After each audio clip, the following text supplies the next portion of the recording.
ओम श्री सद्गुरुदेव भगवान की जय। बारहमासी परमहंस महाराज जी की कृति। जब उनको स्थिति मिल गई तो फिर परमहंस महाराज जी ने विचार किया कि स्थिति मिल गई, लेकिन स्वरूप कैसा होता है, निज स्वरूप क्या है, उसके बारे में उन्होंने विचार किया। कुछ पता नहीं चल रहा है। तब फिर एक दिन उनको ध्यान में भगवान ने बताया, जब ध्यानस्थ था चित्त, तब भगवान ने बताया कि उनका शरीर छूटा और इसके बाद फिर अपने शरीर को खुद ही जला रहे हैं। जला करके गंगा किनारे जला दिया, फिर पूरी राख उसकी बहा के गंगा में डाल दी, खुरच के एकदम। और इसके बाद फिर बढ़िया तरह से खड़े हो गए सावधान। फिर गंगा में से एक सोने का उनका ही स्वरूप चमकता हुआ स्वर्णिम पुरुष आया और आवाज़ आई कि इसको प्रणाम करो, ये तुम्हारा स्वरूप है।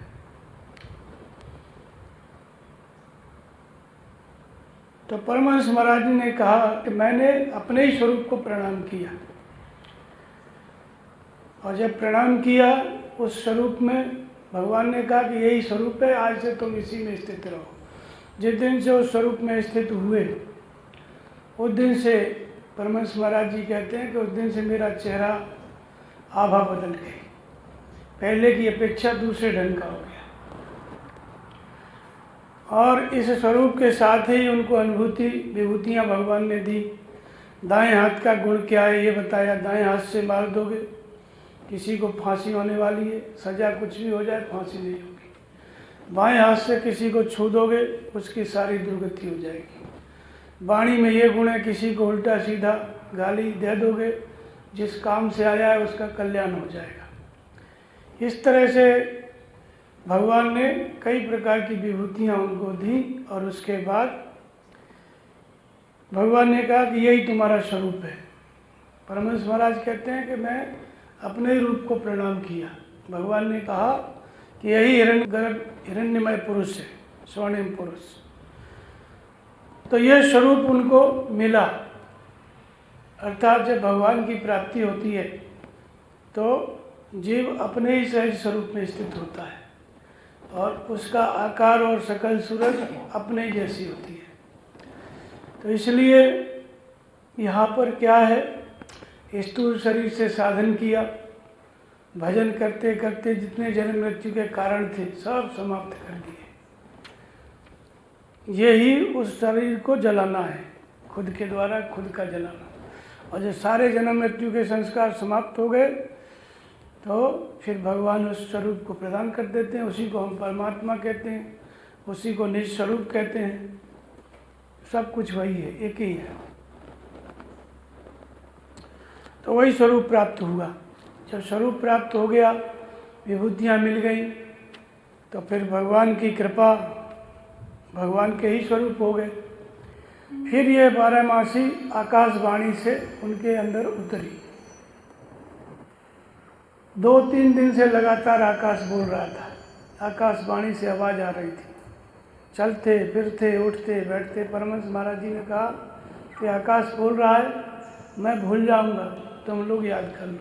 तो उस समय वहाँ पे जो लोग थे, धारकुंडी महाराज थे, शायद हंसिया महाराज बचरण में थे कि वहाँ पे थे, और जो भी साधक थे सबने रट लिया इस बारहमासी को। तो ये क्या है, आकाशवाणी के द्वारा अवतरित पुस्तक है।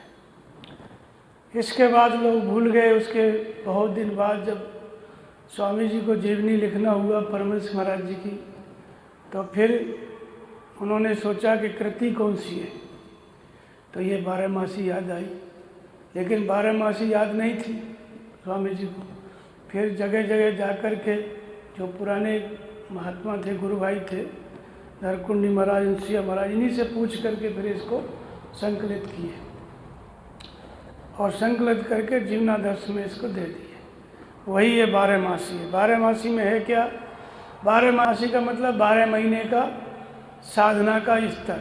12 महीने के द्वारा साधना, जो परमात्म प्राप्ति की साधना है, उसको बताया गया कि पहले महीने में जीव किस स्थिति में होता है, दूसरे में किस स्थिति में होता है। हर महीने का अध्यात्म इसमें बताया है।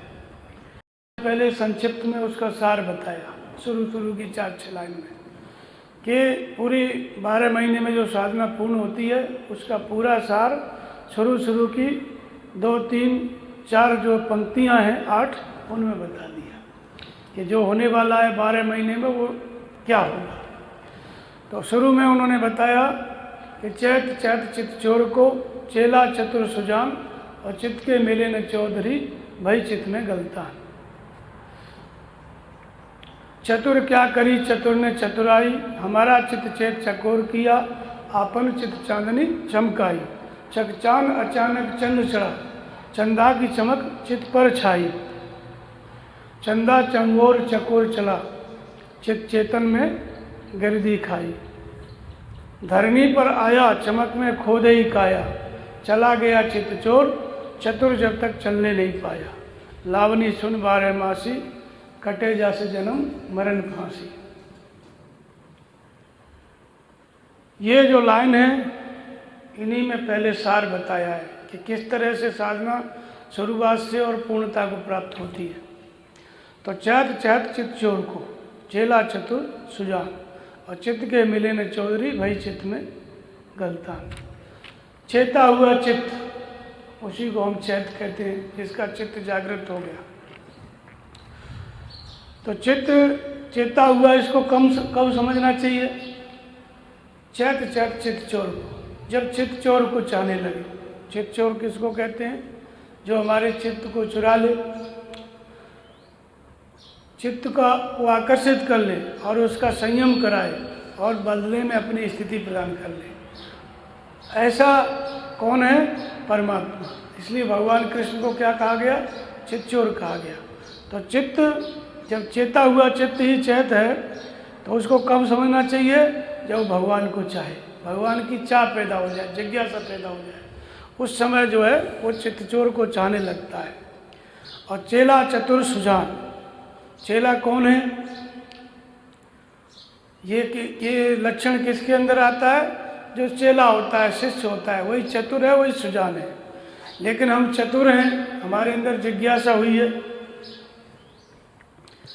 भगवान की तरफ चलना चाहते हैं, लेकिन सद्गुरु नहीं मिले तो कुछ नहीं होगा। तो इसलिए दूसरी लाइन में कहते हैं कि चित्त के मेले ने चौधरी और भाई चित्त में गलतान। अगर चित्त के चौधरी नहीं मिले, चौधरी मतलब सद्गुरु, जो चित्त का निरोध कराने में सक्षम है, संयम कराने में सक्षम है, वो नहीं मिले तो चित्त में गिलानी बनी रहती है। वैराग्य हो गया, घर छोड़ दिया, लेकिन नहीं मिले तो गिलानी बनी रहती है। तो चित्त के मिले न चौधरी भाई चित्त में गलतान। और यदि सद्गुरु मिल गए तो फिर उस चतुर ने, चतुर कौन है? चेला। और वो क्या, फिर उसकी लाइन बताते हैं कि चतुर क्या करी चतुर ने चतुराई, हमारा चित्त चेत चकोर किया। चतुर ने, उस शिष्य ने कौन सी चतुराई की? वो किस लिए चतुर है? तो इसलिए चतुर है वो कि हमारा चित्त चेत चकोर किया। सद्गुरु कहते हैं कि हमारे चित्त के लिए वो चेता, जागृत हुआ और अपने चित्त को चकोर बना लिया। कबीर गुरुमुख चंद्रमा सेवक नैन चकोर, 8 पहर निरखत रहे गुरु चरणन की ओर। गुरुमुख क्या होता है? चंद्रमा होता है। जैसे चकोर होता है तो चकोर चंद्रमा को देखता रहता है रात को, शरद का चंद्रमा। ऐसे ही चतुर साधक वो है जो अपने चित्त को चकोर बना ले और 24 घंटे गुरु की तरफ देखता रहे, गुरु के स्वरूप की तरफ देखता रहे। तो वो साधक क्या है? वो चतुर है। यही उसकी चतुराई है। तो कहते हैं कि हमारा चित्त, हमारे चित्त के लिए वो चेता और अपने चित्त को चकोर बना लिया और फिर आपन चित्त चांदनी चमकाई। गुरु के गुरुत्व को, गुरु के चित्त के अंतराल में जो गुरुत्व है उसको अपने चित्त के अंतराल में उतार लिया। ये चतुराई उसने की, इसलिए आपन चित्त चांदनी चमकाई। फिर जब गुरु का गुरुत्व उतर आया तो फिर हुआ क्या कि एकाएक उतर आया कि अचानक कैसे हुआ? तो कहते हैं कि चकचान अचानक चंद चढ़ा। जब सदगुरु की शरण में आप जाएंगे तो अनुभव की जो जागृति है अचानक होती है। 2-3 महीना बीत जाएंगे, फिर अंग फड़कन स्वप्न सारे दृश्य चालू हो जाएंगे। चकचान अचानक चंद चढ़ा, अचानक से जागृति हो जाती है। ये जागृति जैसा साधक होता है उसी ढंग से होती है। किसी को 2 महीने में, किसी को 3 महीने में, किसी को और टाइम लग जाता है, तो अचानक होती है। लेकिन जब सब पूरा शरीर के अंग फड़कने लगेंगे तो फिर आपको लगेगा कुछ अदृश्य सत्ता हमारा मार्गदर्शन कर रही है। इसी को कहा है कि चकचान अचानक चंद चढ़ा और चंदा की चमक चित्त पर छाई। अपने चित्त के अंतराल में वो जागृति परमात्मा की छा गई। चंदा चौं और चकोर चला। ये जागृति के पश्चात फिर साधक क्या करता है? चकोर, चकोर माने साधक। वो चकोर क्या करता है? वो साधक क्या करता है? साधना करते करते ऐसी स्थिति आती है चंदा चौं ओर, जो ईश्वरीय प्रकाश है। साधना जहाँ से आरंभ की, आरंभ में तो वो क्षीण प्रकाश था, आंशिक जागृति थी। लेकिन जब साधना करने लग गया तो चंदा चौं ओर चारों तरफ दिखाई देने लग गया। स्वर्ग नरक अपवर्ग समाना और जहाँ तहाँ देख धरे धनवाना। जहाँ भी दृष्टि पड़ी धनुष बाण दिखाई पड़े। चंदा की चमक चित्त पर छाई, चित्त पे छा गई। जहाँ भी दृष्टि पड़ी भगवान दिखाई पड़े। और फिर अंत में क्या हुआ? तो चित्त के अंतराल में वो चमक परमात्मा की छा गई। और इसके आगे चंदा चौंगोर चकोर चला, चेतन में गर्दी खाई। जब दृष्टि जहाँ भी पड़ रही है वहाँ भगवान दिखाई दे रहे हैं, और देखने वाला अलग, दिखाई देने वाला भगवान अलग। अभी दूरी है, लेकिन इससे भी आगे की स्थिति में क्या होता है? चित्त चेतन में गिरदी खाई। गिरदी खाई मतलब परमात्मा में छलांग लगा दी, उसमें डूब गया। उसी की परमात्मा की प्राप्ति, परमात्मा में डूब गया, अर्थात जानत तुम्हें हो जाए, उसी की प्राप्ति हो गई। आगे की स्थिति में पहले सर्वत्र दिखाई दे रहा है, लेकिन इससे आगे चलेगा तो परमात्मा में समाहित हो जाएगा, डूब जाएगा। और डूबने के बाद फिर ये स्थिति कहाँ पे आएगी? तो धरनी पर आया चमक में खोदे ही काया। जब भगवान को प्राप्त किया तो वो स्थिति कहाँ पे प्रकट होती है? तो कहते हैं धरनी पे आया। धरनी माने धरती। इसी शरीर के रहते रहते वो स्थिति प्रकट होती है। परमहंस महाराज जी को उस शरीर में ही भगवान की अनुभूति हुई, उसी में वो स्वरूप उतर के आया ना। तो धरनी पर आने का मतलब है इसी शरीर के रहते रहते मुक्ति होती है।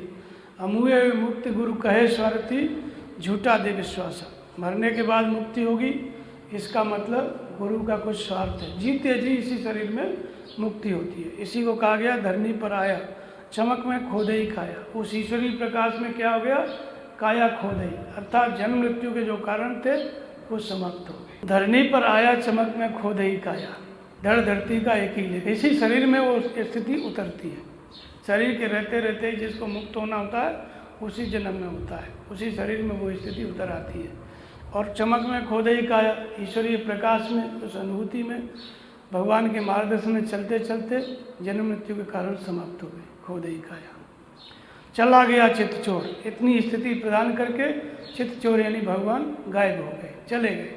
क्यों? कि जानत तुम्हें हो जाए। गुरु ने चेला पुरुष अकेला, इधर जाना और जानते ही वो भगवान का स्वरूप हो गया, तो चला गया चित्त चोर। लेकिन इस स्थिति को प्राप्त करने में कुछ दूरी ऐसी होती है, चतुर जब तक चलने नहीं पाया, जब तक इस स्थिति पर पहुंच नहीं पाता है साधक, कुछ दूरी ऐसी होती है कि अपनी साधना से तय नहीं होती। यह गुण साधनते नहीं होई और तुम्हारी कृपा पाव कोई कोई। साधन पूर्ण हो जाता है, उसके बाद भी कुछ ऐसी दूरी होती है जिसको भगवान खुद दृष्टि बन के खुद उस दूरी को तय कराते हैं।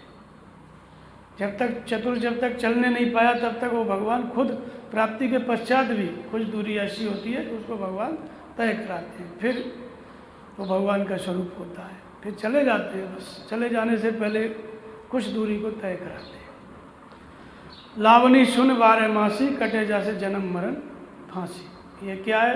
ये लावनी है। लावनी का मतलब लौ लगाना। 12 महीना होते हैं, चैत में जब फसल आती है तो लावनी बोलते हैं उसको, लेके आओ। तो उस चैत की फसल के लिए 12 महीना संघर्ष करना पड़ता है, 12 महीना, तब जाके खलिहान में वो फसल आ पाती है। उसको लावनी बोलते हैं। यहाँ लावनी किसको बोलते हैं? लौ को लगाना। लौ कहो, लगन कहो, तो लौ लागत लागत लागे, भय भाजत भाजत भागे। लौ लगाने के लिए ऐसा नहीं है कि बहुत से लोग अपना पूजा कर लिए, कुछ लोग त्रिकाल संध्या कर लेते हैं, उससे काम नहीं चलेगा। जागत में सिमरन करे, सोबत में लो लाए, और सूरत डोर लागी रहे, तार टूट ना जाए। सिमरन करते अहरनिश 12 मास लगातार भजन करना पड़ेगा लो लगाने के लिए।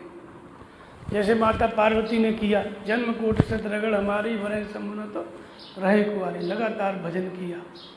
सप्त ऋषि परीक्षा लेने आए, लेकिन कोई हमें शंकर जी चाहिए और कुछ नहीं। एकदम लगन लगा के टेक के साथ डटा रहेगा, तब जाके लो लगती है।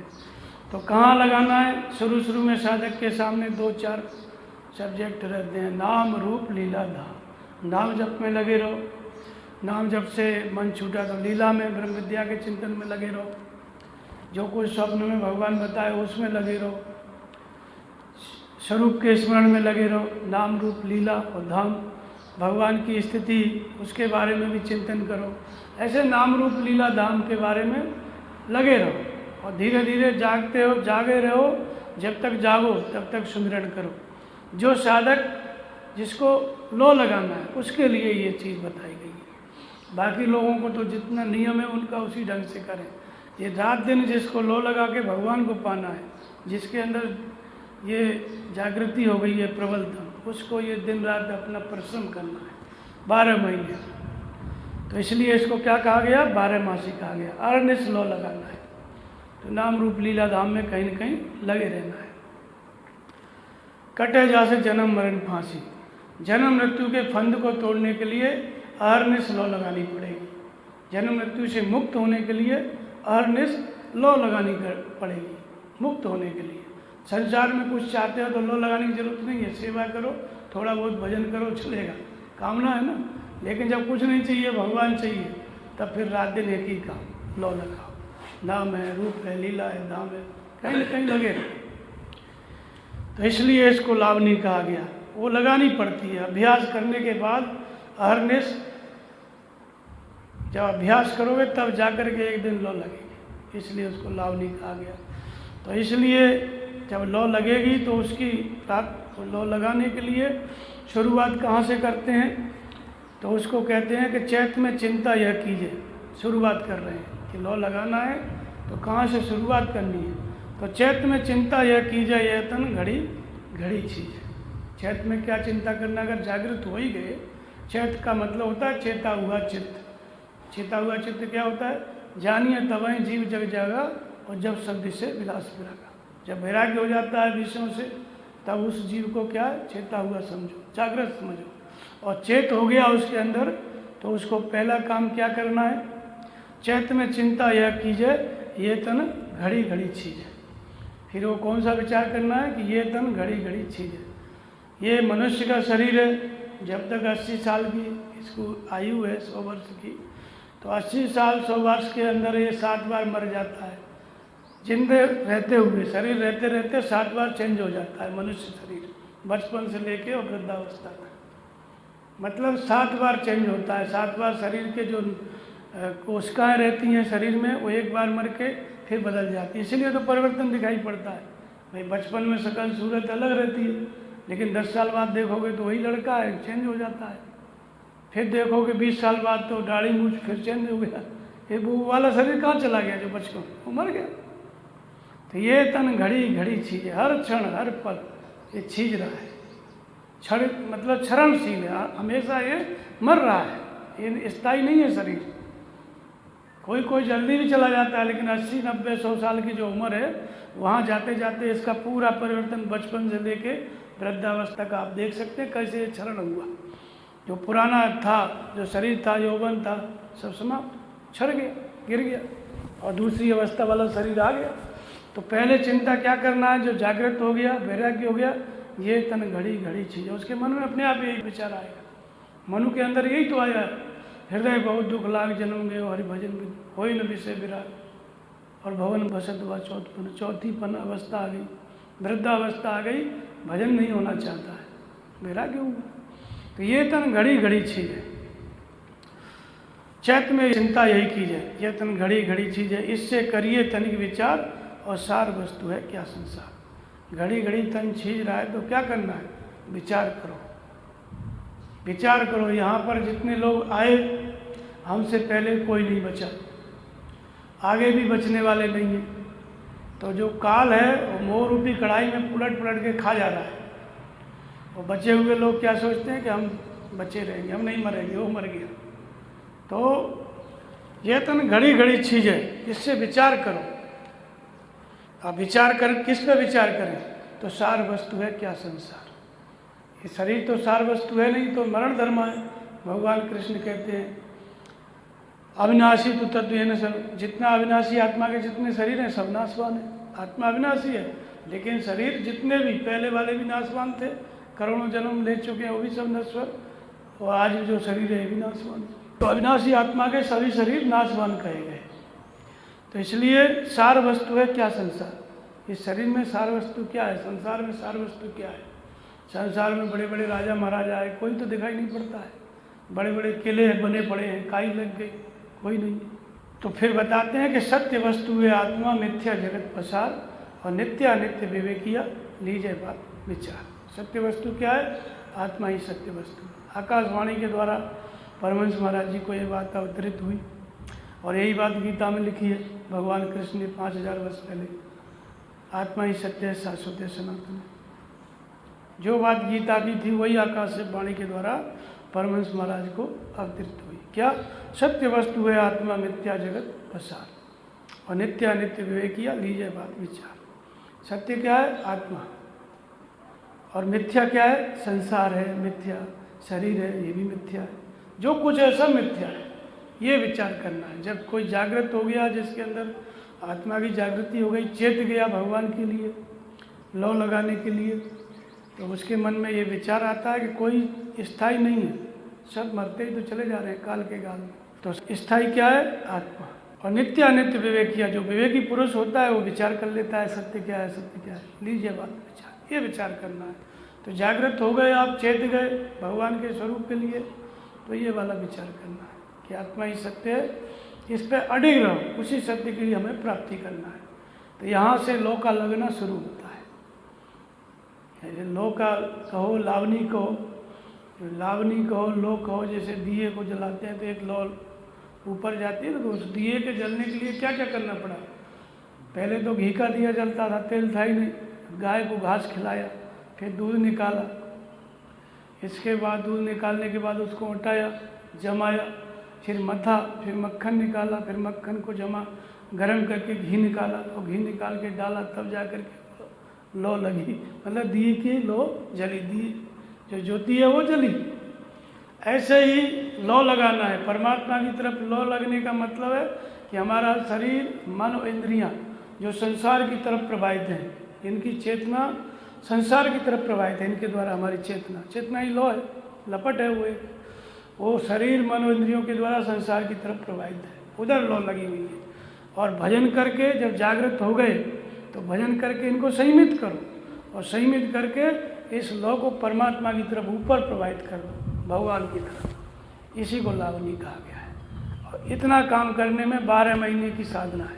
12 महीने का जो इसमें अर्थ बताया है वो साधना करनी पड़ेगी।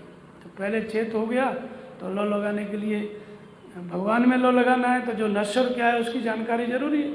जो स्थायी नहीं है, शाश्वत नहीं है, संसार है, शरीर है, ये स्थायी नहीं है। इसलिए इस बात को पहले जब ये समझ लोगे कि स्थायी नहीं है तो वहाँ से डिस्कनेक्ट हो जाएगा, मन हट जाएगा। तो स्थायी शाश्वत क्या है? आत्मा। आत्मा शाश्वत है तो उस तरफ चलेगा। तो लो लगाने की शुरुआत यहाँ से होती है। फिर है क्या? मथुरा और काशी लावनी सुन 12 मासी। क्या मथुरा और काशी घूमते रहते हो? वहाँ कुछ होने वाला नहीं है। वो तो बाहरी चीज़ें हैं, तीर्थ व्रत हैं, थोड़ा पुण्य बढ़ता है। वहाँ ये वाली लो नहीं लगेगी। ये वाली लो तो सदगुरु के सानिध्य में ही जब मन से इंद्रियों का संयम करने की विधि प्राप्त होगी तभी ये वाली साधना मिलेगी, जिसमें लो लगती है, जिसमें 12 महीने भजन किया जाता है। जागत में सुमिरन करे, सोगत में लोला। ये वाले भजन की जागृति सदगुरु से, मथुरा काशी में नहीं होगी। तो फिर है क्या मथुरा क्या काशी, लावनी सुन बारे मासी। अन्य स्लो लगाने वाली विधि को सुनो, इसमें बताया गया। अब चैत के बाद बैसाख आया। बैसाख में क्या करना है? बैसाख में भक्त तूने पाया, बैसाख में भक्त तूने पाया, यहाँ कोई रहन नहीं आया। बैसाख में तुमको समय मिला, जागृति हो गई तो समय ही समय भजन में लगना है। और यहाँ कोई रहन नहीं आया, यहाँ कोई रुकने नहीं आया। तो कहाँ गए सब? रहने नहीं आया कोई, तो गए कहाँ? तो कहते हैं काल ने सभी को खाया, काल सबको खा गया। अग जग जीव नाग नर देवा और नाथ सकल जगत काल कलेवा। जितना जीव जगत है, नाग हो, नर हो, देवता हो, सब काल के गाल में जाने वाले हैं। आ ब्रह्म स्तब्ध पर्यंतम सर्व मायामयम। ब्रह्मा से लेकर कीट पतंग सृष्टि सब परिवर्तित स्वभाव वाली, काल के गाल में जाने वाली है। समय आने पर ब्रह्मा भी परिवर्तित हो जाता है। तो इसलिए काल जो है पूरे ब्रह्मांडों को खा जाता है। अंड कटा अमित लयकारी, काल सदा दुरत क्रम भारी। इतना विकराल है, इतने ब्रह्मांड है, सब काल के गाल में समाहित हो जाते हैं। तो इसलिए सब लोग कहाँ चले गए? जो दिखाई देते थे आसपास के, काल ने सभी को खाया, काल के गाल में सब समा गए। यहाँ कोई रहने नहीं आया, यहाँ कोई रहने की स्थायी रूप से रहने नहीं आया कि ये सब झूठी है माया। ये माया क्या है? सब झूठी है, नश्वर है। तो सत उमा कहूँ मैं अनुभव अपना, और सत्य है भजन जगत सब सपना। शंकर जी यही बात बताते हैं। तो फिर क्या करना है? तो कहते हैं कि वैराग्य करो। क्या करो? वैराग्य करो। कौन सा वैराग्य? भोग लोक परलोक का सभी त्यागे राग, और रहे न इनकी कामना ताए कहें वैराग्य। वैराग्य क्या है? लोक और परलोक का भोग दोनों को त्याग दो। लोक मतलब संसार में समृद्धि, ये इसकी कामना रहती है, इसका भी त्याग करो। परलोक मतलब वैकुंठ का, स्वर्ग का जो उपभोग है, वो परलोक का, इनका भी त्याग करो। ये मन में कल्पना आती है, बाहर पहले बाहर कुछ हो जाए, ये कल्पना आती है भोग की, और फिर ये आती है कि जो स्वर्ग है वो वाला सुख मिल जाए। तो भोग लोक और परलोक के भोग का त्याग करो मन से। रहे न इनकी कामना ताए कहें वैराग्य। जब तक इनकी कामना है तब तक वैराग्य नहीं है, जब इनकी कामना नहीं है तब वैराग्य है। तो कई तत्व सो परम विरागी, तरण सम सिद्ध तीन गुण त्यागी। उसको वैराग्यवान समझो जो तीनों गुणों का त्यागी है, सिद्धियों का त्यागी। तो ये वैराग्य है। तितिच्छा तोषों प्रकाशी, अलावनी सुन बारे मासी। तितिच्छा मतलब त्याग की इच्छा। त्याग की इच्छा को साधक को, जिसके अंदर वैराग्य हुआ है, उसको डेवलप करना है, उसको बढ़ाना है। जैसे जैसे भजन करता चले जाएगा वैसे वैसे त्याग की इच्छा बढ़ती जाएगी। त्याग करता जाएगा, त्याग की इच्छा बढ़ती जाएगी। तितिच्छा माने त्याग की इच्छा। इसको अपने अंदर प्रकाशित करो, अपने अंदर लाओ, हमेशा त्याग की इच्छा बनी रहे। इसी का नाम तितिच्छा है। वो किसको करना है? वो साधक को करना है। भगवान गुरु महाराज केवल मार्गदर्शन करेंगे कि इसको छोड़ो, इधर मत देखो, वो त्याग करना आपका काम है, साधक का काम है। इसलिए तितिच्छा तोषु प्रकाशी, उसका प्रकाश तुम्हें करना है, अपने अंदर उसे प्रकाशित करना है, लाना है। तो तितिच्छा माने त्याग की इच्छा। लावनी सुन 12 मासी, 12 महीना अहर्निश लो लगी रहे, उसके लिए ये विधि सुनो। फिर कहते हैं जेठ में जतन यही करना, मिटे जासे जन्म और मरना। जेठ में ऐसा यत्न करो कि जिससे जन्म और मृत्यु का कारण समाप्त हो जाए। तो क्या करना है? मन इंद्रिय विषयों से परे रहना, लीजिए संतों की शरणा। मन और इंद्रियों को विषयों से समेटो। जेठ के महीने में क्या करना है? जतन करना है। कौन सा जतन करना है? मन और इंद्रियों से विषयों का त्याग करो, विषयों से परे रहना। और ये विषयों का त्याग क्या हम अपने मन से कर लेंगे? बोले नहीं, लीजिए संतों का शरण। अपने मन से नहीं कर सकते, संतों का शरण। सब संत आदरणीय, लेकिन संत विशुद्ध मिले पर ते ही चित्त में राम कृपा करते। जिसको भगवान की प्रेरणा से जो संत मिले हैं, जो गुरु मिले हैं, वही गुरु हैं, वही संत हैं। उन संतों की शरण लेना है, सबकी नहीं लेना है। जो भगवान की प्रेरणा से आपको मिले उन संत की शरण लेना है, वही आपका मन और इंद्रियों का संयम करा सकते हैं। तो लीजिए संतों का शरणा, उन्हीं को सदगुरु कहते हैं। तो मन इंद्रिय विषयों से परे हटना, लीजिए संतों का शरणा। और जब संत मिल गए, सदगुरु मिल गए, तब फिर उसके आगे वाला साधन क्या होता है? फिर सब कुछ गुरु के ऊपर है। श्रद्धा कर गुरु वेद में और कर मन का समाधान, कर्म अकर्म के साधन त्यागे, सहे मान अपमान। श्रद्धा करो किसमें? गुरु के वाक्य में।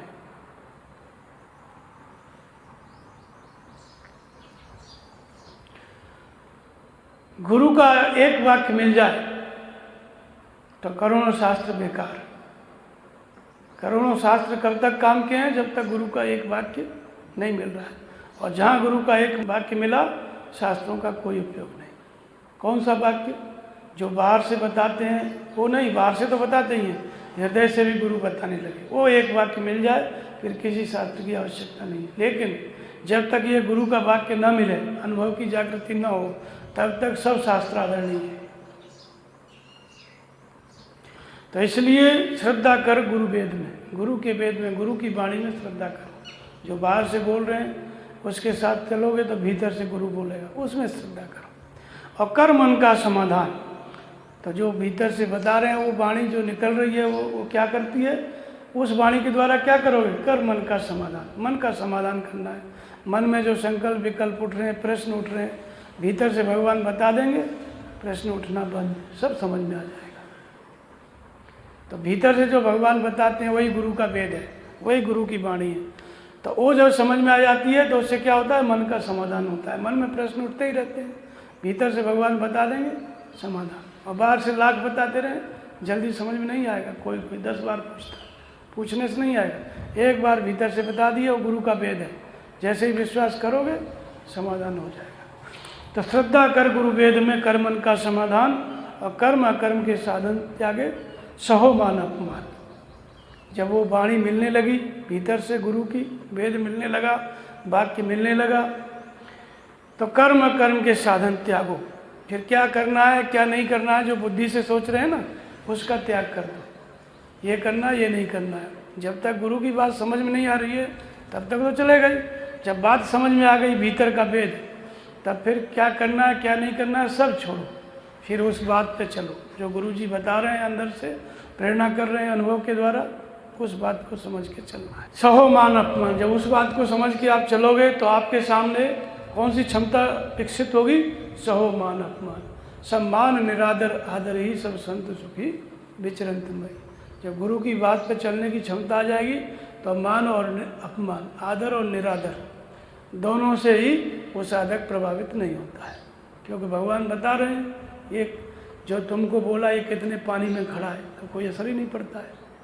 बोलते रहो, अपना गाली देते रहो, कुछ भी बोलते रहो, भगवान ने बता दिया कोई फर्क नहीं पड़ेगा। लेकिन भगवान भीतर से नहीं बताए, उसी को कहते हैं गुरु की बात, जो अंदर से भगवान बताते, तो फर्क पड़ेगा, प्रभाव पड़ेगा। लेकिन भगवान कह दिए कि बोलने दो, कोई मतलब नहीं है, कोई फर्क नहीं पड़ेगा। तो कर्म कर्म के साधन त्यागे, सहो मान अपमान। मान अपमान सहने की क्षमता आ जाती है। जगत से रहना नित्य उदासी। जब मान अपमान सहने की क्षमता आ गई तो जगत से उदास रहना है। जगत घूम फिर के आएगा, हम नहीं जा रहे, हम रहना है, भजन संसार में रह के ही करना है। तो 24 घंटे में कोई न कोई जगत की बात, कोई व्यक्ति, कुछ किसी न किसी माध्यम से जगत आएगा, माया अपना प्रभाव डालती है। लेकिन उदास रहो, तापस वेश विशेष उदासी और 14 वर्ष राम वनवासी। के कहीं ने मांगा था कि राम विशेष रूप से उदास रहें, सन्यासी वेश में रहें, बाहर से भी अंदर से भी, ये हमको चाहिए। तो वही उदास, उदास मतलब न्यूट्रल रहना, न किसी का अच्छा देखना न बुरा देख, कोई मतलब नहीं। जगत से रहना नित्य उदासी। लावनी सुन बारह मासी। अगर लो लगाना है तो इस ढंग से चलना पड़ेगा। आषाढ़ में सत्संगत करना, वहाँ तू पावे समर्म। जब हमने सत्संग सुना, गुरु महाराज मिले, तब तो भजन शुरू किया। अभी आषाढ़ में कौन सा सत्संग करना है? तो वास्तव में सत्संग 2 प्रकार का होता है। एक तो वाणी से आप सुन रहे हो, ये सत्संग है, ये जरूरी है, ये जरूरी है। ये किस लिए जरूरी है? साधना कैसे शुरू करेंगे, नहीं सुनेंगे समझेंगे तो ये जरूरी है। लेकिन इससे भी जो सूक्ष्म सत्संग होता है वो होता है सत्य की संगत करना। जो सत्य वस्तु है, आत्मा मिथ्या जगत प्रसार, आत्मा के स्वर में स्वर मिला के चलना, आत्मा की संगत करना। वो कब संभव होता है? आषाढ़ में सत्संगत करना, वहाँ तू पावे समर्मा। ध्यान के द्वारा ही संभव होता है। जैसे जैसे भगवान का मार्गदर्शन मिल रहा है, उसको समझो और समझ करके मन से इंद्रियों को समेट करके और ध्यानस्थ कर दो। किस में? नाम के जप में, स्वरूप के ध्यान में, ओम ओम ओम, या स्वरूप देख रहे तो स्वरूप में। जैसे ही चित्त स्थिर हो जाएगा नाम में या रूप में, हो गई सत्य की संगत। तो फिर वहाँ से क्या होगा? ये वाले सत्संग से क्या होगा? ये वाले सत्संग से होगा कि वहाँ तू पावे सब मर्मा। जैसे ही ये सत्य की संगत में सूरत लगेगी, लो लगेगी, भगवान बताने लगेंगे, उससे आगे की जानकारी मिलने लगेगी। जो अभी तक मिलती थी उससे आगे वाला रहस्य खुलने लगेगा। वहाँ तू पावे सब मर्मा। तो जाने बिनु न होई प्रतीति, बिन प्रतीत होई नहीं प्रीति। जब कुछ जानने में आता है तब विश्वास होता है, और जब विश्वास होता है तो भक्ति और दृढ़ होती है। और प्रीत बिना नहीं भक्ति दृढ़ाई, जिम खगपत जल की चिकनाई। तो ये मर्म कब जानने में आता है भगवान का रहस्य? जब चित्त शांत होकर के नाम और रूप में की संगत करने लगता है, सत्य की आत्मा की संगत करने लगता है। जैसे आत्मा निर्देशन करे वैसे चलने लगता है, तब रहस्य जानने में आता है। तो तुझे वहाँ होगा जिज्ञासा। जब मर्म जानने में आने लगा, रहस्य जानने में आने लगा, अनुभूति मिलने लगी भगवान से, तरह तरह के आदेश मिलने लगे, तो विश्वास और मजबूत हो जाता है। तो फिर कहते हैं तुझे वहाँ होगा जिज्ञासा। और जैसे जैसे भगवान बताते जाएंगे वैसे वैसे जिज्ञासा बढ़ती जाएगी, वैसे वैसे जिज्ञासा और बढ़ती जाएगी कि इतना हमने साधन किया अभी, और इतने साधन के बाद भगवान ने इतना रहस्य हमको बता दिया, तो इसका मतलब अभी आगे और रहस्य बाकी है। तो और लगन से वो साधक लगने लगता है। तो इसलिए कहते हैं तुझे वहाँ होगा जिज्ञासा। जो आंतरिक जिज्ञासा है वो बढ़ने जाती है। पता नहीं भगवान के अंदर क्या क्या रहस्य छुपा हुआ है। जैसे जैसे अनुभव मिलते जाते हैं वैसे वैसे और साधक की जिज्ञासा बढ़ने लगती है। तब लगे मोक्ष की आशा। जिज्ञासा बढ़ने लगेगी तो इसका मतलब है कि आप मुक्ति चाहते हो, भगवान के रहस्य को जानना चाहते हो और आगे बढ़ना चाहते हो। इसका मतलब है कि मोक्ष की आशा, आप मुक्ति चाहते हो, मोक्ष चाहते हो, इसलिए तो आगे बढ़ रहे हो। तो मोक्ष की आशा और दृढ़ होती जाती है कि अब तो मोक्ष मिलेगा ही मिलेगा। जब भगवान इतना करीब आके हमको बता रहे हैं, एक के बाद एक रहस्य उद्घाटित कर रहे हैं, तब तो मोक्ष निश्चित ही मिलेगा। इस तरह से आशा मोक्ष की सुदृढ़ हो जाती है। परमानंद की प्राप्ति, वो मोक्ष है क्या? मोक्ष, जिस मोक्ष की आशा लग रही है वो क्या, उसमें क्या मिलता है? उसको बता रहे हैं कि परमानंद की प्राप्ति और अनर्थ का नाश, और यह इच्छा मन में रहे कहे मोक्ष तास। परमानंद की प्राप्ति, परम आनंद, उसकी प्राप्ति होना ही मोक्ष है। और अनर्थ का नाश, कौन से अनर्थ का नाश? पुनरपि जन्मम पुनरपि मरणम पुनरपि जननी जठरे से, ये अनर्थ है जीवात्मा की जो दुर्गति है, इसका नाश हो जाता है। परमानंद मिलते ही ये अनर्थ जो होता है इसका नाश हो जाता है, इसी का नाम मोक्ष है। और ये इच्छा मन में रहे, उस मोक्ष की इच्छा रहे, इस तरह की स्थिति प्राप्त करने की, परमानंद की प्राप्ति करने की, अनर्थ के नाश करने की जो इच्छा है, यही मोक्ष की इच्छा है। ये इच्छा मन में रहे कहे मुमुक्षा तास, इसी को मोक्ष की इच्छा कहते हैं, मुमुक्षा कहते हैं। कौन सी इच्छा रहे? कि परमानंद को प्राप्त करना है, अनर्थों का जन्म मृत्यु के कारणों को नाश करना है, ये इच्छा बढ़ती जाती है। हान हो जिससे 84, ऐसी इच्छा हो जाएगी तो उससे होगा क्या? 84 जो योनियों हैं उनकी हानि हो जाएगी। 84 लाख योनि मतलब गिनती की नहीं है, 1 2 3 4 ऐसे 84 लाख नहीं है। 4 रस हैं, अंडज पिंडज स्वेदज उद्भज, 4 खान जग जीव पारा अवध तजन नहीं संसारा। ये 4 रस होते हैं जीव के। या तो उसका रस जब वो चिंतन कर रहा है संसार में, जब शरीर से है, तो या तो उसका रस अंडे से उत्पन्न होने में होगा, तमोगुण आ गया तो अंडे से उत्पन्न हो जाएगा है, या उसका रस जो है पिंड से उत्पन्न होने में जाएगा, मनुष्य बन जाएगा, पशु बन जाएगा, या उसका रस जो है स्वेदज पेड़ बनने में होगा तो पेड़ बन जाएगा। जिधर उसका इंटरेस्ट रस होगा, जिस तरह के विचारों में, वैसा ही उसका शरीर पैदा हो जाएगा। तो ये 4 रस हैं, इसमें अपार जीव संग्रह है।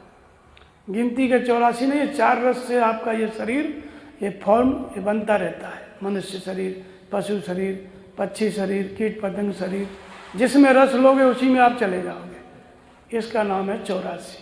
तो हानि हो जिससे 84, अगर लो लग गई तो 84 मतलब 4 रस में जाने की जो प्रक्रिया है, जन्म मृत्यु का क्रम, वो समाप्त हो जाएगा। लावनी सुन बारह मासी। आगे कहते हैं सावन के महीने में कि सावन में शरणागत होना, सावन में शरणागत होना और पैर सदगुरु के धो पीना। सावन में क्या करना है? शरणागत होना, समर्पित होना, पैर सदगुरु के धो पीना। सदगुरु का पैर धोने के पीने का मतलब क्या है? सदगुरु के पैर को धो के पीने का मतलब क्या है? लोग बाहर पैर धोने के लिए दौड़ते हैं, वो वाला पैर नहीं धोना है। वो तो कोई इतने लाखों लोग धोने लग जाए तो क्या हाल होगा किसी का। पैर सदगुरु के धो पीना अर्थात सदगुरु के पैर को धोने का मतलब क्या है?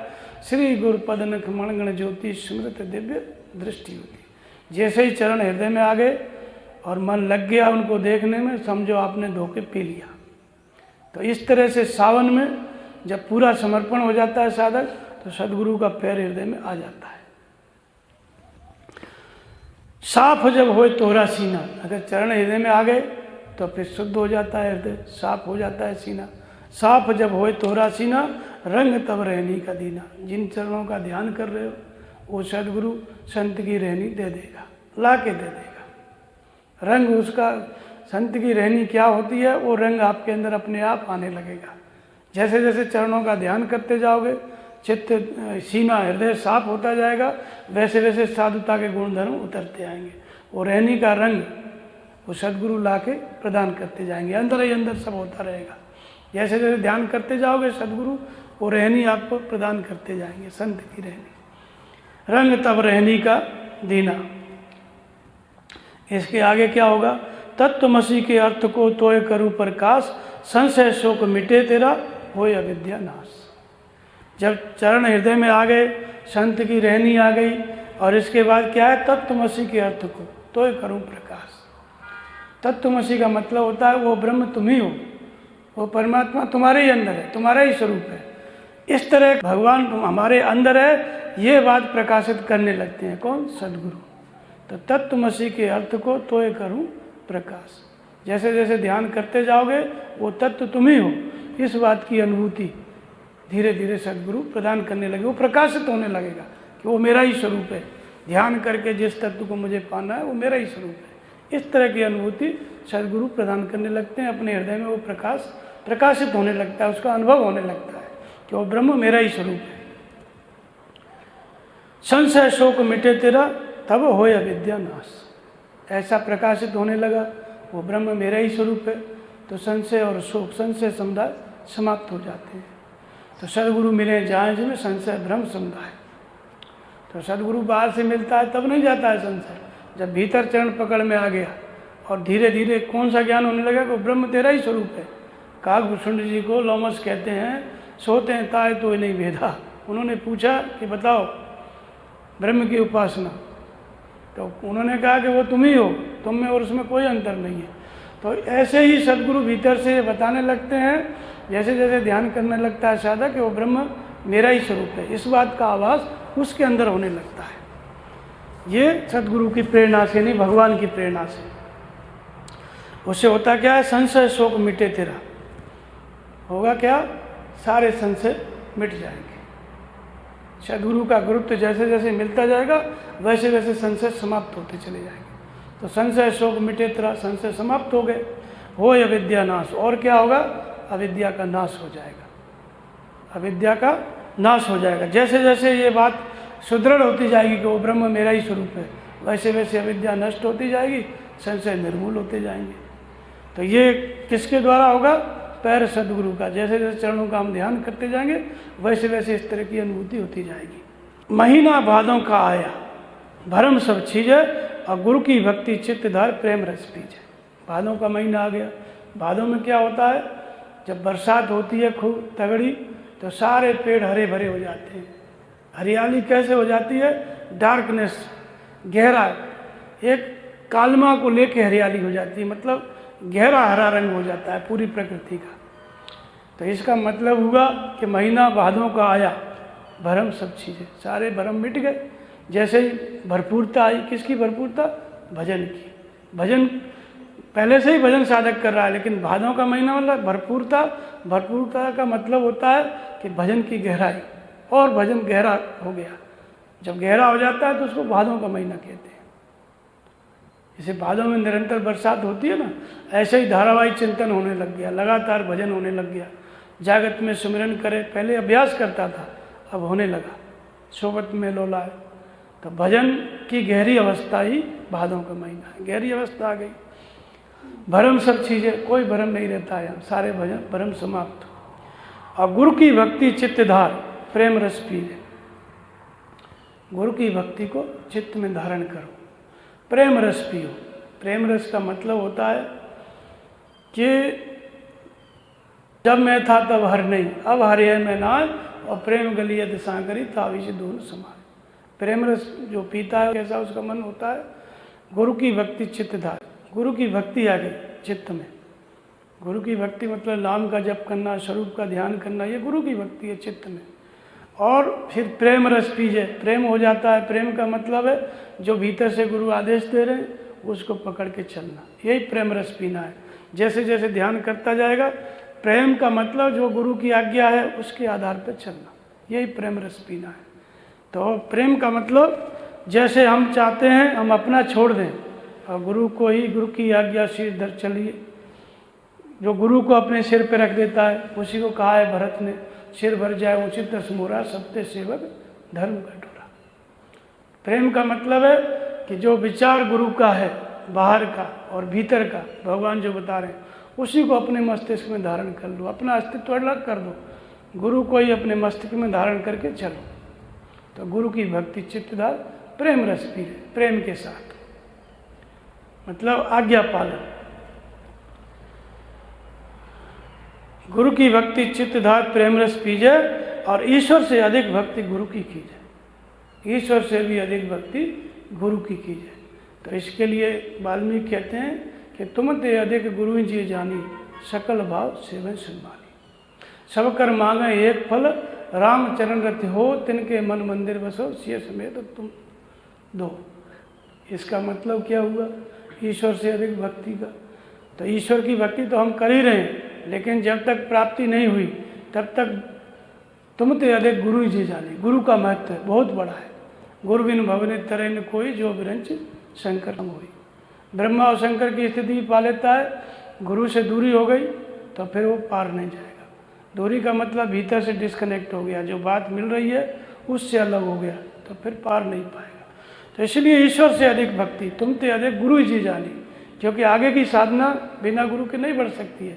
भजन है, भीतर से मार्गदर्शन है, ये बिना उनके नहीं चल सकता। इसलिए उनको भगवान से भी अधिक महत्व साधक को सदा देना पड़ता है अपने हृदय में। तो ईश्वर से अधिक भक्ति गुरु की कीजिए, इस मानव तन को पाए सफल कर लीजिए।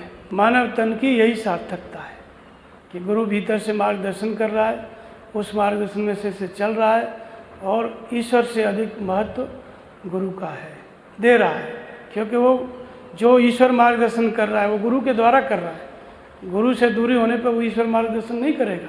तो उसको हृदय में पहला स्थान किसका होता है? गुरु के ध्यान का, नाम के जप का, ये पहला स्थान होता है। जिस ईश्वर को पाना है वो दूसरा स्थान है। पाना तो गुरु के माध्यम से, और गुरु का ध्यान और नाम जप नहीं करेगा तो ईश्वर मिलेगा कैसे? इसलिए ईश्वर से अधिक भक्ति गुरु की कीजिए, और यही मानव तन की सफलता है। गुरु कैसा होना चाहिए? जिसकी भक्ति अधिक करना है, ईश्वर से अधिक महत्व गुरु को देना है। गुरु कैसे हो?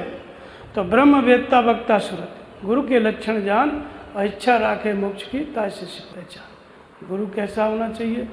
गुरु तो सैकड़ों हजारों हैं संसार में, लेकिन कौन सा गुरु?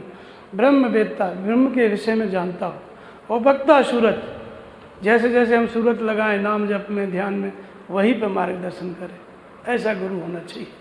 वो ईश्वर से ऊंचा गुरु है। कैसा? जैसे ही हम भजन करें, चाहे 6 लाख किलोमीटर दूर है, कहीं भी रहता है, जैसे ही भजन करें वहीं गुरु उसका मार्गदर्शन करे। तो ये ब्रह्मवेत्ता वक्ता सूरत, सूरत के अंतराल में सूरत को पकड़ के, मन की दृष्टि को पकड़ के भजन में लगा दे, इसका नाम गुरु। ऐसा गुरु होना चाहिए। तो ब्रह्मवेत्ता वक्ता सूरत, सूरत के अंतराल में बोले, मार्गदर्शन करे, अनुभव दे, सही क्या है गलत क्या है, सब चीज़ को बताए। तो ये गुरु का लक्षण है। और शिष्य कौन है? इच्छा राखे मोक्ष की ताय शिष्य पहचान। केवल मोक्ष की इच्छा रखता है, मुक्ति की इच्छा रखता है, वही शिष्य है। वास्तविक शिष्य वही है, केवल मोक्ष की इच्छा रखता है। होय अमरापुर को वासी, लावनी सुन बारह मासी। ऐसी स्थिति आ गई। इस तरह से गुरु मार्गदर्शन कर रहा है, भीतर बता रहा है, तो अंत में वो शिष्य भी क्या है, अमरापुर का वासी हो जाएगा, वो भी अमरत्व को प्राप्त कर लेगा। अब क्वार के महीने की बताते हैं। क्वार में करना यही उपाय, तत्वमसि श्रवणन मन लाए। क्वार में कौन सा उपाय करना है कि तत्वमसि श्रवणन मन लाए, और जुगुत से मनन करो प्यारे, खुले जैसे अंदर के ताले। जब क्वार का महीना आया, भीतर से मार्गदर्शन मिल रहा है, गुरु के प्रति श्रद्धा है, भगवान भीतर से बता रहे हैं, वही गुरु महाराज बता रहे हैं, उसी को भगवान बता रहे हैं, एक ही बात है। क्वार में करना यही उपाय, तत्वमसि श्रवणन मन लाए। क्वार का मतलब होता है करना यही उपाय। कौन सा उपाय करना है? तत्वमसि श्रवणन मन लाए। तत्वमसि का मतलब वह तत्व तुम ही हो, वो ब्रह्म तुम ही हो। ये बात सुनाई पड़ेगी, जैसे जैसे भजन ऊपर उठता जाएगा, ये बात जो है अनुभव में आएगी कि वो ब्रह्म, वह तत्व तुम ही हो, तुम्हारे ही अंदर है। मतलब तुम और वो तत्व दो अलग अलग नहीं हो। ये बात धीरे धीरे सुनाई पड़ेगी। श्रवणन मतलब उसको सुनो, उसका अनुभव करो, और जुगुत से मनन करो प्यारे, खुले जैसे अंदर के ताले। जब ये सब बात सुनाई पड़े, अनुभव में आए, तो जुगुत से मनन करो। जुगुत का मतलब क्या है? जुगुत वेद पुन पोइये रामचरित वर ताग, अपहरे सज्जन विमल और शोभा अति अनुराग। ये रामचरितमानस क्या है? योग की युक्ति है, इसको ब्रह्म विद्या कहते हैं। इस ब्रह्म विद्या का जब मनन करते हैं, तो इस ब्रह्म विद्या के द्वारा तत्वमसि श्रवणन, वो तत्व तुम ही हो, ये बात जब अनुभव में आएगी, तो ब्रह्म विद्या का मनन किया हुआ साधक है ना, तो उस अनुभव को समझ लेगा कि भगवान वो तत्व मेरे अंदर है, मेरा ही स्वरूप है। ये जो अनुभव मिल रहा है, इसके द्वारा भगवान ये चीज़ बता रहे हैं। अगर ब्रह्म विद्या का मनन है, तो फिर वो भगवान की बात को समझ लेगा, भगवान की बात समझ में आएगी। तो जुगुत से मनन करो प्यारे, और फिर खुले जैसे अंदर के ताले। अंदर जो ताला लगा हुआ है हमारे और परमात्मा के बीच में, जो आवरण है माया का, वो खुल जाएगा, वो आवरण खुल जाएगा, और भगवान उसको बताते रहेंगे, साधक समझता रहेगा। फिर इससे आगे की स्थिति क्या आएगी? निधि ध्यासन के अंत में ऐसा होवे भान, और ब्रह्म आत्मा एक लख, तब होए ब्रह्म का ज्ञान। इससे आगे की अवस्था में जो आत्मा और ब्रह्म दोनों को एक लखे। कैसे लखेगा? निधि ध्यासन के अंत में। ये निधि ध्यासन क्या होता है? जिस दिन से हम भजन आरंभ करते हैं, नींद, ध्यान प्लस आसन, तीन चीज़ें। नींद, एक तो बाहर की नींद होती है, और एक भीतर की नींद होती है। भीतर की नींद कौन सी होती है? उसको योग निद्रा कहते हैं। मन सो जाए और शरीर जगता रहे, इसी को सुषुप्ति कहते हैं। तो जब हम भजन शुरू करेंगे, तो 1 सेकंड 2 सेकंड के लिए शुरू में ऐसा होता है, फिर धीरे धीरे ये अवस्था बढ़ती जाती है। कैसा होता है? मन सो जाए। किस में सो जाए? परमात्मा में आसीन हो जाए, स्थिर हो जाए। और किस में? निधि और ध्यान और आसन। ध्यान में मन सो जाए, आसीन हो जाए, स्थिर हो जाए, इसको क्या कहते हैं? निधि ध्यासन। और इसके साथ दूसरा चीज़ क्या है कि अध्यास मिट जाए। जड़ अध्यास किसका है? जो देह का भान रहता है, वो धीरे धीरे मिटता चला जाए। तो शुरू से ही जैसे जैसे साधक भजन करता जाता है, वैसे वैसे उसके देहाध्यास का मिटना शुरू हो जाता है। वो निधिध्यासन की शुरुआत है। लेकिन ये पराकाष्ठा पे क्या होता है कि जैसे चित्त ध्यानस्थ हुआ, समाधिस्थ हुआ, तो देह का अध्यास मिट जाता है। इसी को विदेह अवस्था भी कहते हैं। तो विदेह अवस्था, देहाध्यास का मिटना, इसका मतलब क्या होता है? देखी सुनी विषय वस्तुओं में कल्पना रहित वृत्ति का चलना। मतलब जिसके अंदर देहाध्यास मिट गया है, उसको बाहर की वस्तुओं में कल्पना नहीं होगी, देखने पर सुनने पर कोई विचार उत्पन्न नहीं होगा। तो इसका मतलब देहाध्यास मिट गया। शरीर में रहते हुए भी जो शरीर से अलग है, इसी को कहते हैं देहाध्यास का मिटना। ये अवस्था कैसे आती है? ध्यान करते करते, नाम जपते जपते ये अवस्था आती है। तो निधिध्यासन के अंत में ऐसा हो गया भान, जब पराकाष्ठा की स्थिति आ गई, मन समाधिस्थ हो गया, तो कैसा भान होता है? ब्रह्म आत्मा एक लख, तब होए ब्रह्म का ज्ञान। पहले दोनों अलग अलग थे, हम अलग हैं, भगवान अलग है। लेकिन जब ध्यानस्थ हो गया, चित्त समाधिस्थ हो गया, तो कौन सी अवस्था आ गई? ब्रह्म और आत्मा को एक लखने लग गया। इससे पहले तत्वमसि श्रवणन मन लाए, वो तत्व तुम ही हो, ये बात भगवान बता रहे थे, और मनन करके साधक समझ रहा था कि वो तत्व मेरा ही स्वरूप है। लेकिन जब उससे भी आगे बढ़ा, तो वो स्पष्ट हो गया कि आत्मा और ब्रह्म दोनों एक ही है, अलग अलग नहीं है। तो ब्रह्म आत्मा एक लख, तब होए ब्रह्म का ज्ञान। जब एक हो गया तो ब्रह्म का ज्ञान हो गया, दोनों एक है। इसका मतलब ज्ञान की पराकाष्ठा। तो ज्ञान का मतलब ये नहीं है कि कोई बहस हो, ज्ञान का मतलब है आत्मा के अधिपत्य में चलते चलते परम तत्व परमात्मा को, उस ब्रह्म को प्रत्यक्ष देख लेना, ये ज्ञान है। जिस परमात्मा के निर्देशन में साधना कर रहे हो उसको ही सर्वत्र देखना, ये ज्ञान की पराकाष्ठा है। तो ब्रह्म और आत्मा को एक लगना, शुरू में दो रहता है, हम अलग भगवान अलग, लेकिन पराकाष्ठा में भगवान और भक्त दोनों का एक ही स्वरूप होता है। वो ब्रह्म तुम ही हो, ये स्वरूप की अनुभूति हो जाती है, ब्रह्म और आत्मा एक। तब होए ब्रह्म का ज्ञान, जो है घट घट को वासी, वो ब्रह्म कहाँ पर रहता है? हर एक घट में वो निवास करता है। उस ब्रह्म का दर्शन हो जाए और दो अलग अलग न रहे, एक ही हो जाए। जो आत्मा है वही ब्रह्म है। कार्तिक में कर्म सभी नासा, ज्ञान जब उर में प्रकाशा, तब अपने आप रूप भाषा, उसी का लखो तमाशा। ये जो है कार्तिक में कर्म सभी नासा, जोग अग्नि कर प्रकट, तब कर्म सुभाषु लाए, और बुद्धि सिरावे ज्ञान घृत, ममता मल जल जाए। भगवान कृष्ण कहते हैं, यश सर्वे समारंभा काम संकल्प वर्जिता, ज्ञानाग्नि दग्ध कर्माणम तमाहु पंडितम बुधा। भली प्रकार आरंभ की हुई प्रक्रिया यहाँ पहुँच गई कि कामना और संकल्प से ऊपर उठ गई, कामना और संकल्प समाप्त हो गए। फिर कौन सी अग्नि पैदा होती है? ज्ञानाग्नि, ज्ञान रूपी अग्नि। जिसको जानना था उसको जान लिया, और जानते ही क्या हुआ? दग्ध कर्माणम, कर्म सब जल गए, शुभ अशुभ संस्कार समाप्त हो गए। उसी को यहाँ बोलते हैं कार्तिक में कर्म सभी नाशा। कार्तिक माने कर्मों का त्याग, सभी कर्मों का त्याग हो गया, सभी कर्म नष्ट हो गए। कब? जब ज्ञान जब उर में प्रकाशा। कौन सा ज्ञान? आत्मा के अधिपत्य में चलते चलते परमात्मा की प्रत्यक्ष अनुभूति हुई, तब कर्मों का नष्ट होना।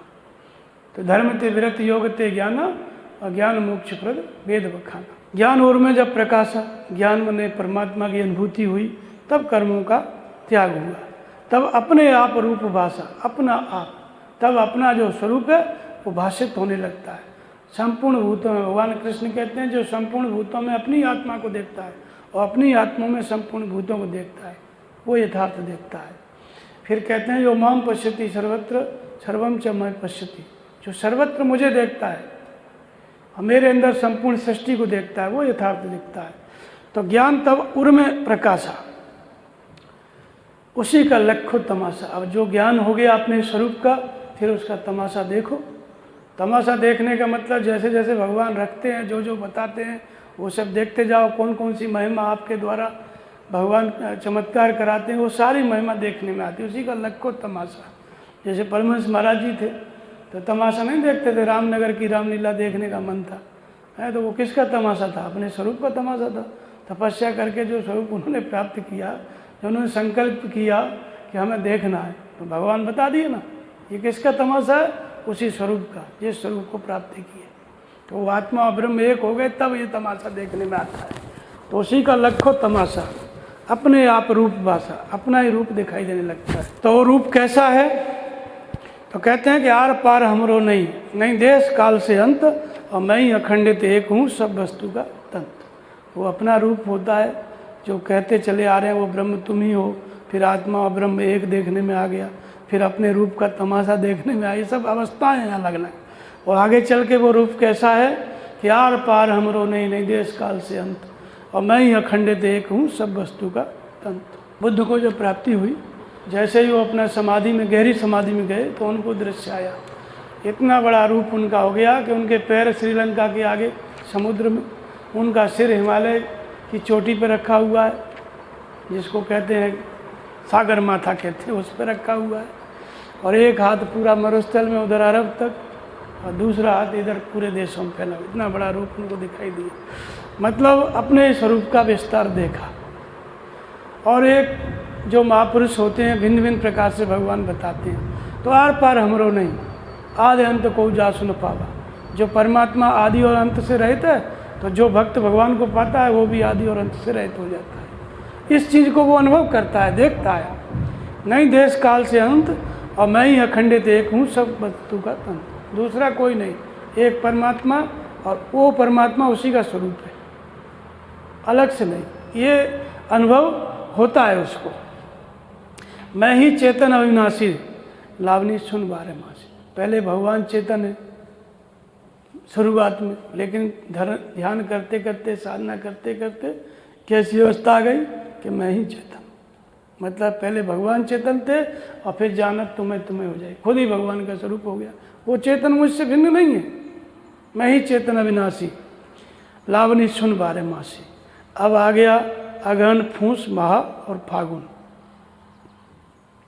4 महीने में प्राप्ति के पश्चात जो रहनी होती है महापुरुष की, उसको ये बताते हैं परमहंस महाराज कि अगहन में ज्ञान अग्नि जागी। अगहन में कौन सी अग्नि जली? ज्ञान की अग्नि जली। लोक सब दाहन को लागी। जैसे ज्ञान की अग्नि, पहले संयम की अग्नि, योग की अग्नि, फिर ज्ञान की अग्नि। ज्ञान अग्नि मतलब परमात्मा को प्रत्यक्ष जान लिया और जानत तुम्हें तुम्हें हो जाए। जब जान लिया तो वो जानकारी एक अग्नि है। जब भगवान को जान लेता है तो वो एक अग्नि है, तो उसमें क्या क्या जल जाता है? लोक सब दान को, सारा संसार समाप्त हो जाता है।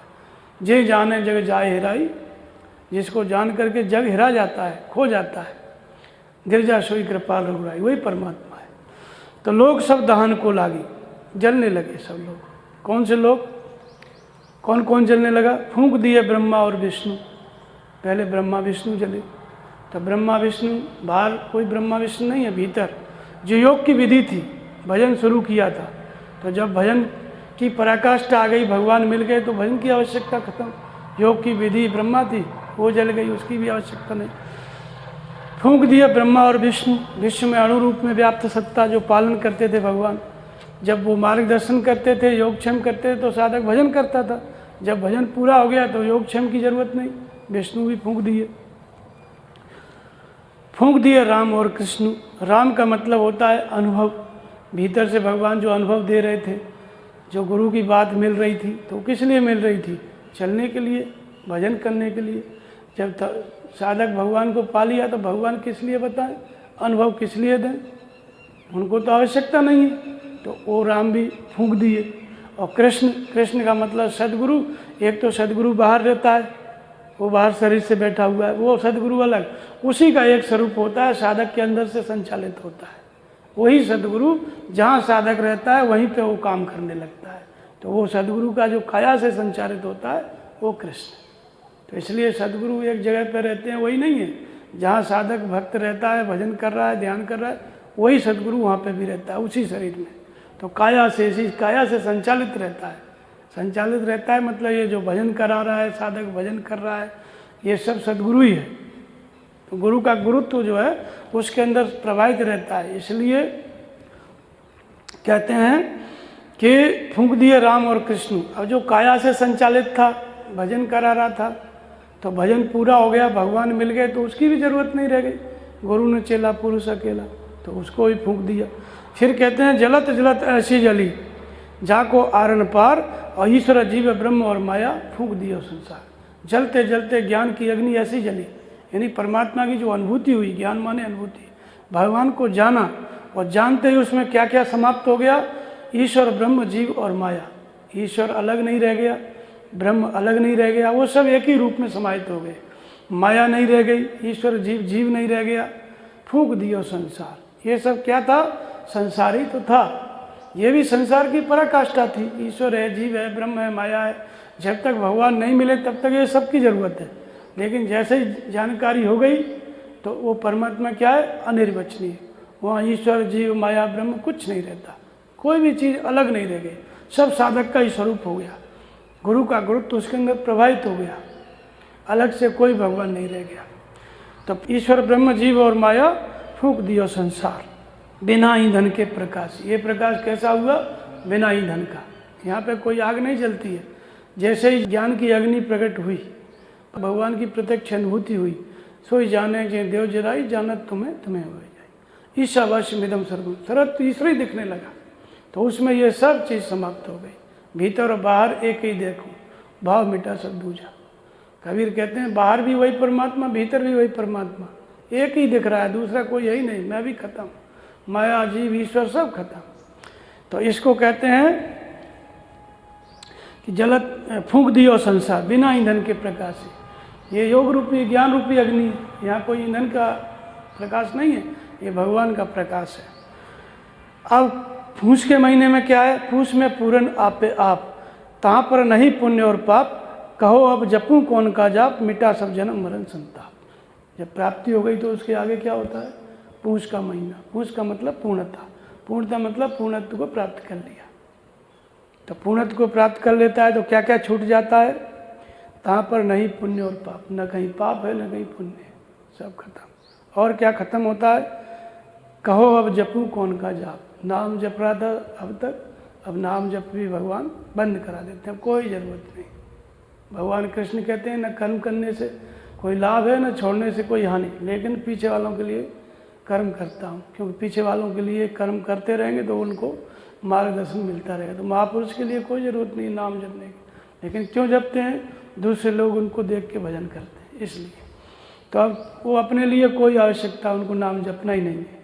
तो कहो अब जपूं कौन का जाप, जाप भी छूट गया। मिटा सब जन्म मरण संताप, जन्म मृत्यु का जो चक्र था, संताप था, वो भी मिट गया। तो पूर्णत्व हुआ, तो पूर्णत्व की प्राप्ति हुई, जब वो पूर्ण हो जाता है महात्मा, तो उसके अंदर की ये अनुभूतियाँ हैं। तो फिर और क्या क्या क्या नहीं बचता है, तो कहते हैं कि ज्ञाता ज्ञान न ज्ञेय कछु, न ज्ञाता बचा, जिसको जानना था वो ज्ञाता भी नहीं बचा, न ज्ञान बचा, न जानने की विधि बची, और न ज्ञेय जानने योग्य जो ब्रह्म था वो भी नहीं बचा, तीनों समाप्त हो गए। ज्ञाता ज्ञान न ज्ञेय कछु और न ध्याता ध्यान न, अपने सहज स्वरूप को प्राप्त कर लिया और उस स्वरूप में सब चीज़ छूट गई। स्वरूप मिल गया तो न ज्ञान है न ध्यान है, न ज्ञानम न ध्यानम न जोगम न जपम, चिदानंद रूपम शिवोम शिवोम, सब कुछ छूट जाता है। उपाधेय नहीं है, प्रकृति और पुरुष का जो संयोग था, हेम दुखम अनागतम, आने वाले दुख जो थे नष्ट करने योग्य थे, सारे क्लेश नष्ट हो गए, तो हे भी कुछ नहीं बचा। उपाधेय मतलब अर्जित करने लायक कोई वस्तु ही नहीं बची, तो न नष्ट करने के लिए कुछ बचा और न आगे अर्जित करने के लिए कुछ बचा। तो उपाधेय नहीं है, ऐसा निज स्वरूप प्राप्त हुआ जहाँ कुछ बचा ही नहीं, कुछ करना ही नहीं है, उसी का नाम निज स्वरूप है। करूँ फिर किसकी तलाशी, फिर किसकी तलाश करना है, करूँ फिर किसकी तलाशी, फिर किसकी तलाश करोगे जब कोई बचा ही नहीं, सब कुछ एक में समाहित हो गया, भगवान की प्राप्ति हो गई, तो तलाशी बंद, खोज बंद। तो चले बटुइया थाकल बाट, रास्ता ही खत्म हो गया। रास्ता कभी खत्म नहीं होते, बाहर राहगीर खत्म हो जाते हैं, लेकिन यहाँ चले बटुइया थाकल बाट, रास्ता समाप्त। वही बात यहाँ कही है कि अब रास्ता समाप्त। फिर माघ के महीने में बताते हैं कि फिर इससे आगे क्या होता है, जब भगवान मिले गए तो फिर मिलने की भूख मिट गई। तो कहते हैं माघ में मिटी मिलन की भूख, जो मिलने की भूख थी, हमें भगवान से मिलना, ये भी एक भूख थी, लेकिन भगवान मिल के उस भूख को भी ख़त्म कर दिया। तो माघ में मिटी मिलन की भूख, तहाँ पर नहीं आशिक माशूक, आशिक और माशूक जो उर्दू का शब्द है ना, आशिक का मतलब होता है प्रेमी, माशूक का मतलब जिससे प्रेम करता है। तो भगवान से प्रेम करता था प्रेमी, तो प्रेमी और प्रेमास्पद, प्रेमास्पद कौन थे, भगवान थे, और प्रेम करता था साधक, वो कौन था, वो आशिक था। और जब भगवान मिल गए तो दोनों खत्म, न प्रेमी रहा न प्रेमास्पद रहा। इश्क फिर किसका हो गए, फिर प्रेम करने की भी आवश्यकता नहीं, प्रेम से भगवान मिल गए, प्रकट हो गए, तो प्रेम की भी आवश्यकता नहीं। तो इश्क फिर किसका हो गए, वृथा भक्त फिर तू क्यों खो गए। अब इसके आगे भजन करेगा तो फिर उसका भजन करना, चिंतन करना महापुरुष के लिए कोई आवश्यकता नहीं है, लेकिन ये किसके लिए कहा, वृथा भक्त फिर तू क्यों खो गए। ये जन साधारण के लिए, साधकों के लिए, भक्तों के लिए, कि अपना समय वृथा नष्ट मत करो, लगो, तब ये स्थिति मिलेगी। अपने समय को वृथा नष्ट मत करो, भजन में लगो, तब ये स्थिति मिलेगी। तो क्या स्थिति मिलेगी, व्यापक परमानंद में नहीं आशिक माशूक, और लक्ष्य रूप में मार निशाना क्यों वृथा विलोभे थूक। व्यापक परमानंद में, परमानंद की जब प्राप्ति हो जाती है तो कण कण में व्याप्त, वही परमानंद है, परमात्मा। नहीं आशिक माशूक, वहाँ प्रेमी नहीं है और प्रेमास्पद नहीं है, न आशिक है न माशूक है, दोनों समाप्त, केवल परमानंद की। परमानंद में मतलब कि जब प्रेमी है अगर बच गया तो अभी भगवान अलग है, तभी तो प्रेम कर रहा है। जब मिल गया तो परमानंद उसको कहते हैं, वहाँ प्रेमी और प्रेमास्पद दोनों गायब। लक्ष्य रूप में मार निशाना क्यों वृथा विलोभे थूक। दूसरे लोगों के लिए, साधकों के लिए लाइन बताई गई कि लक्ष्य है परमात्मा उसको साधो, उस पर निशाना लगाओ, उसी में लो लगाओ, भजन करो। क्यों वृथा विलोभे थूक, क्यों व्यर्थ बकवास करते हो? शास्त्र में लिखा है, वेद में लिखा है। बहस करने की जरूरत नहीं है, केवल लक्ष्य बनाओ परमात्मा को और लगो, भजन करो। बकवास करते रहोगे तो फिर वो भजन नहीं होगा। बकवास नहीं करना है, केवल भगवान को लक्ष्य बनाओ और भजन में लग जाओ, तब फिर ये चीज़ मिलेगी, ये स्थिति मिलेगी। करावें क्यों जग में हंसी, अगर नहीं पाया तो जगत में हंसी होगी। लावनी सुन बारे मासी, इसके बाद बसंत ऋतु फागुन में आवे। ये कौन सी बसंत ऋतु है? बाहर की बसंत ऋतु होती है, फागुन में नहीं आती, लेकिन वो तो आता जाता है, हर साल नया बसंत आता है। ये बसंत कौन सा है? बसंत का मतलब वासनाओं का अंत, सारी वासनाओं का अंत हो गया। तो जैसे ही वासनाओं का अंत होता है, स्थायी मस्ती आ जाती है, न घटे न बढ़े, सदा एक रस, किशोर अवस्था आ जाती है, एक रस अवस्था। एक रस स्थायी मस्ती को बसंत ऋतु कहते हैं, फागुन में आवे। लेकिन ये फागुन के महीने में आती है बसंत, वासनाओं का अंत हो गया, इसी को बसंत कहते हैं, इसी को फागुन कहते हैं, माने सदा एक रस अवस्था। खेल सब प्रारब्ध रचवावे, ये बसंत ऋतु स्थायी मस्ती जो आ गई स्वरूप की प्राप्ति के बाद, ये खेल किसके अंदर रचा जाता है? ये खेल कौन रचता है? तो कहते हैं खेल सब प्रारब्ध रचवावे। परमहंस महाराज जी को जब आकाशवाणी हुई तो इसके बाद जब भजन ध्यान में पकड़ में आ गया, 3 महीने में ही ध्यान पुराना, तो पूछा भगवान से आकाशवाणी क्यों हुई? भगवान ने कहा तुम 7 जन्म से साधु हो। तो जो 7 जन्म से साधु थे, साधना का जो प्रारब्ध था, संस्कार था, उसी ने ये खेल रचवाया। 7 जन्म से जो साधना कर रहे थे, उस प्रारब्ध की देन थी कि परमहंस महाराज जी के अंदर ये आकाशवाणी से अवतरित ये खेल उसका है। ये जो भजन निकला है ना, सारा खेल तुम्हारा है, जब कहता खेल नसीब का, ये सारा खेल तुम्हारा है। अभी एक भजन निकला है, तो सारा खेल किसका है? जो साधना किया है, भजन किया है, प्रारब्ध बना हुआ है परमात्मा के चिंतन, उसका खेल है सब, उसी को कहते हैं। तो खेल सब प्रारब्ध रचवावे। परमहंस महाराज 7 जन्म से साधु थे, बुद्ध 200 जन्म से, महावीर 24 जन्म से। ये 24 जन्म का जो प्रारब्ध था ना, उसका खेल था कि अंतिम जन्म में वो तीर्थंकर हुए, अंतिम जन्म में महात्मा बुद्ध, सिद्धार्थ गौतम बुद्ध हुए। ये सब 200 जन्म के प्रारब्ध का खेल था। तो ये प्रारब्ध कहाँ से बनता है? एकाएक नहीं, धीरे धीरे संतों का दर्शन किया, सत्संग सुना, घर में अपना रहते रहते कई जन्म, अनेक जन्म संसिद्धि ततो याति परम गति। संस्कार पड़ गया, कई जन्म में जाकर के प्रारब्ध बन जाता है, फिर वैराग्य होगा, फिर आप स्वरूप को प्राप्त कर लोगे उसी प्रारब्ध से। तो ये धीरे धीरे ये बनता जाता है प्रारब्ध। तो इसी प्रारब्ध का परिणाम है ये लौ का लगना। एकाएक लौ नहीं लग जाएगी, इसको सुन लिए और इसके बाद बैठ गए, नहीं लगेगी। वो कई जन्म में अभ्यास करते करते फिर लौ लगती है। तो ये प्रारब्ध का खेल है। लेकिन प्रारब्ध यहाँ पे वैसा नहीं है कि लोग कहते हैं भाग्य में लिखा होगा तो मिलेगा, वो वाला प्रारब्ध नहीं। ये प्रारब्ध साधना का है, भजन का है। ये प्रारब्ध किसका है? भजन का। भजन कर रहे हो, वो वाला प्रारब्ध है, उस प्रारब्ध से प्राप्ति होगी, और कोई दूसरा भाग्य नहीं है। अब कहते हैं केत्र गुलाल ज्ञान रोरी, खेलते भर भर के झोली। अब ऐसा महापुरुष होली खेलता है, होली खेलता है तो फिर रंग किसका है?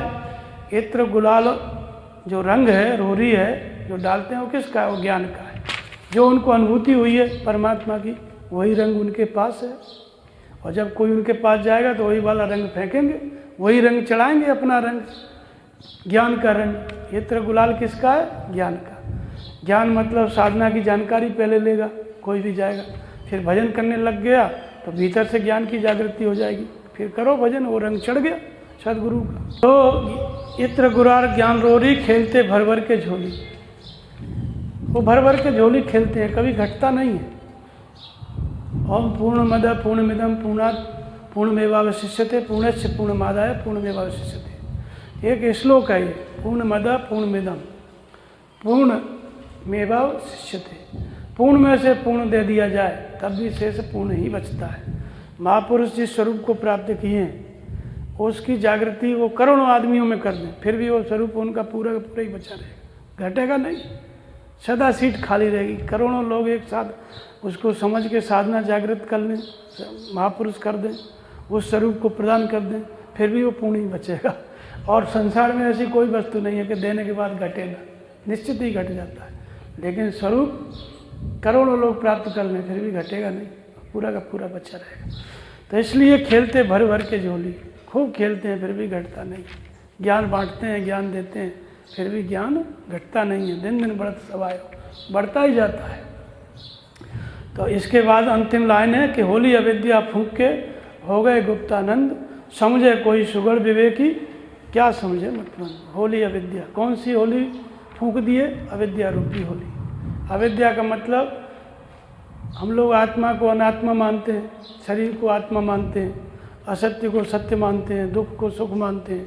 ऐसी हमारी जो मान्यता है अविद्या है, अविद्या के कारण है। तो ये अविद्या फूंक दी है, होली अविद्या फूंक के हो गए गुप्तानंद। जो आनंद प्राप्त किया वो कहाँ प्राप्त किया? वो गोपनीय है। सो सुख जाने मन और खाना, और नई रचना पर जाए बखान। जिसने अविद्या को फूंका उस सुख को, उस आनंद को वही जानता है। जिसकी अविद्या नष्ट हो गई दूसरे को नहीं बता सकता।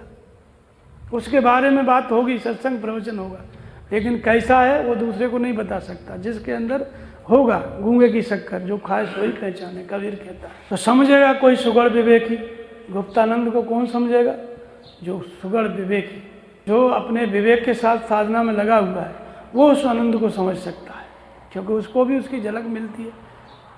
गुरु के गुरुत्व में, गुरु के अंदर कौन सा गुरुत्व है, कौन सा आनंद है, जब साधक भजन करता है तो उसको भी झलक मिलती है, तो पता चल जाता है किस में मगन रहते हैं। तो समझे कोई सुगढ़ विवेकी, क्या समझे मतमंद। जो मतमंद है, जो विषयोन्मुख है, वो क्या समझेगा कि आनंद, गुप्त आनंद को कोई नहीं समझ सकता है। वो तो विवेकी पुरुष ही समझ सकता है।